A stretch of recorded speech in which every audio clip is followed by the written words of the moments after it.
He's been really, really fast when he comes here. Ladies and gentlemen, in the number 24 car, Townsend Bell. So this is, you love this place.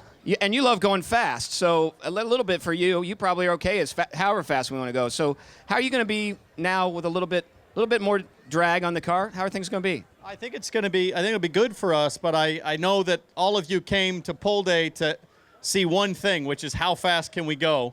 And we're going to do our best with these modified rules. And trust me, every race team is going to do the same thing right now. Look at the new situation for qualifying and make the best decision they can to go as fast as we can. But I came here when I was 10 years old, just like you. I sat in the stands and was mesmerized with the speed. And I hope next year we'll be going even faster. So thanks for hanging out today. It's an honor to race in front of you. The only reason we're here is because you're here. So thank you. Appreciate it, everybody. Townsend Bell. Now the next guy, this is the guy, he's the mayor of Hinchtown, but I think we'd elect him mayor of Indianapolis if he ran. Ladies and gentlemen, James Hinchcliffe. So I meant to ask the other guys, so I'll ask you.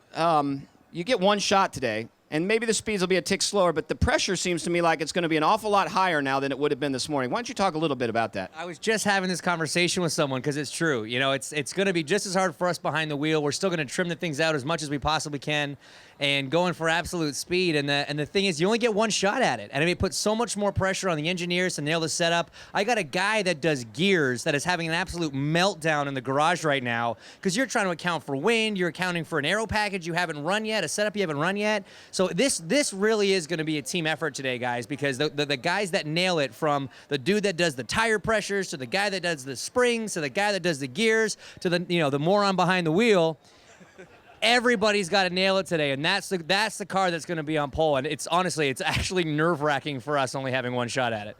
You know, one of the other questions I've gotten tweeted at a few times, and people don't understand that once the last practice is over at 2:30, why aren't we going qualifying right away? We're going qualifying at 3:15. Can you talk about, it's this Herculean effort, really, that your crews have to do based on feedback and what you learn to get a car ready for qualifying, and that's why there's that 45-minute break. Why don't you talk about, when you get done, what's the crew have to do before they can bring that car back out in line? Nothing. They just polish it, put in gas, and go. No, okay, that's not entirely true. Honestly, qualifying here at the Speedway is so important to all these guys. It is such a pride thing. You know, I've been lucky enough to sit on the front row a couple times here. I know how much this means to these guys. And when you see like a mile an hour or a half a mile an hour difference in speed, in time, we're literally talking about hundreds and thousands of a second. So these cars are prepared with like the most incredible amount of detail. Every single seam is taped up, every surface is polished, everything that rolls is heated up to make sure it rolls freer. If it makes power, you try and cool it down to make more power. You got parts of the car that are really hot, parts of the car that are really cold. I mean, it's the most complicated scientific process because every tiny little bit of drag, of friction, of anything we can get off the car is going to make a big difference on track. So there's an entire checklist. It's 100 and something points long that these guys have to go through. So it's not just as easy as doing a practice lap, polishing the thing, and putting it back in line. An awful lot of effort goes into what we're doing here today. So both of you guys are in Group 2, right? Can you hang for 5 more minutes? Have a seat, James. Yeah, Townsend just reminded us he's not even dressed yet. So I'm going to put you both on the spot. I'm going to put Townsend on the spot first because he does this sort of for a living. I'm going to give you the mic. You're on TV. Interview James Hinchcliffe. You're insured? You're insured. Okay. You're insured for this? All right. James Hinchcliffe. James, when the news came through this morning that you have to qualify in the trim that you're going to race, how stoked were you to hear that? You know, we were super stoked, Townsend. Nothing I wanted more than to hear that news. The only thing I wanted more was to remind Graham that I wanted fries with that. I don't think he got my order right last time. I don't know where he went. We'll have to get back to him. No, I mean, it's a complicated situation, but we have, at the end of the day, man, if we go out there and we're doing 225s, 226s, that's still pretty freaking fast. And, my first time here, that would have put you on pole. So it's just incredible how far we've come, really, as a series in the last few years and how the speeds have come up. It's not that we're going to be going slow today, but the fact that we've got to kind of race the same setup as we're qualifying, it adds a whole new element to it. How did a guy like you pull a girlfriend as hot as she is? Right. So that's a great question. It's a very, very valid point. Hypnosis is really actually the key. I saw a thing online. I bought this instructional DVD. A lot of work. 400 hours I think I put into it, and boom, that's all it takes. Maybe a book or a pamphlet at least that would go to the crowd at some point? Okay. Sure. James, you're from Canada. My wife's from Canada. My kids can't ice skate. Can you ice skate? You know, I used to be pretty good.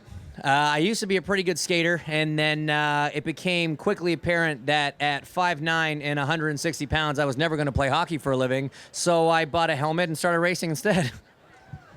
Cool. I think we should, what do we want to do now? Take some questions from the fan? Oh, turn the tables. Okay. He's not very comfortable with the mic, though, so let him warm up to this.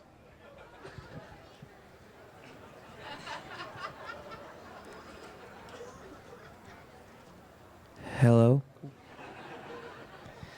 Townsend, you have set a trend the last few years here at the Speedway, showing up in what is undoubtedly some of the most recognizable, not only liveries on the car, but fashion pieces.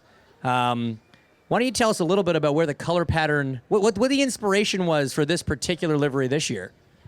Well, when you're unemployed for 11 months, creativity flows in all kinds of wild ways. So we've had a lot of time to think about this over the off season, and the Robert Graham Chevy this year is certainly my favorite car I've ever had here. The fans seem to love it. It unzips with a splash of color, and if you come see our front wing closely, you'll actually notice it's an image from last year's race car, along with Tony Kanaan and Marco Andretti, minus the licensing rights deal, flowing past the Brickyard. So it's a pretty innovative scheme, and Robert Graham, they did an awesome job. We're very lucky to have him back, and all that matters is it fast.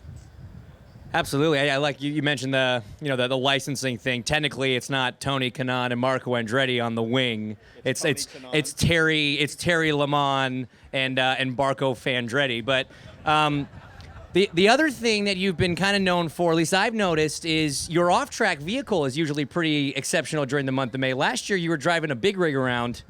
Did you not have a Hummer one year as well, an H1? Yeah, so last year, one of my sponsors, Motegi Racing / American Racing Wheels, they have a full 53-foot transporter. And last year, my daily driver to the track was the Volvo tractor. And one of the hospitality drivers in the paddock said, "You can't drive that. You don't have a CDL." And I said, "The heck I don't." I pulled out my California driver's license. So I didn't realize he meant commercial driver's license. So I'm not sure what the rules are here in Indiana, but it was fun while it lasted. So yeah, daily driver this year is a Dreyer Reinbold Infinity, a little more pedestrian, but that was a lot of fun driving that back and forth. I tried to, actually what happened was, the scary part was one day I drove into the Speedway and the yellow shirts were kind of freaking out. I thought they said go ahead. In fact, they were saying stop. I pulled in and I was meted by about 7 Indiana State troopers and somebody from the FBI. And I'm sure that I was in the sights of the sniper on the roof because everybody was a little too excited. I too had a run-in with the FBI last year, but we won't get into that. It worries me slightly that you misconstrued go ahead or stop for go ahead when I'm on the racetrack at the same time as you. We're cool with the yellows and the greens and the reds though, right? The colorblind thing, that's not an issue? Within reason. Okay, good enough. I've got to put stop and go on my shoes, so I can't really criticize. I've got a hardball question for you. This will be my last one.